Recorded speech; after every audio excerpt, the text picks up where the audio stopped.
এই হচ্ছে কয়েক মাস আগে আঁকা আমার একটা ক্যানভাস পেইন্টিং।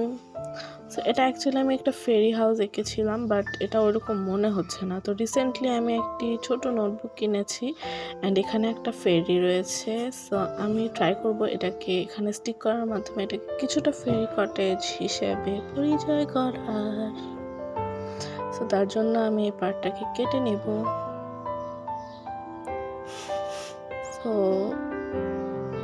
কেটে নেওয়ার পর এটা কিছুটা এরকম হবে অ্যান্ড এটার মাঝখানে যেই কি বলে এটাকে, যাই হোক কিছু একটা, ওটাকে আমি উঠিয়ে নেব।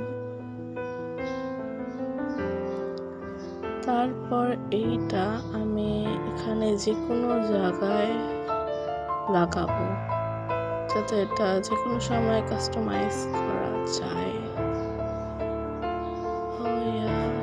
এখানে আমি সেট করেছি আর আমি চাইলে এটা যে কোনো জায়গায় কাস্টমাইজ করে লাগিয়ে নিতে পারবো। আমি জানি না কেমন হয়েছে, এটাই হোক, ভালো লাগবে। ওকে, বাই।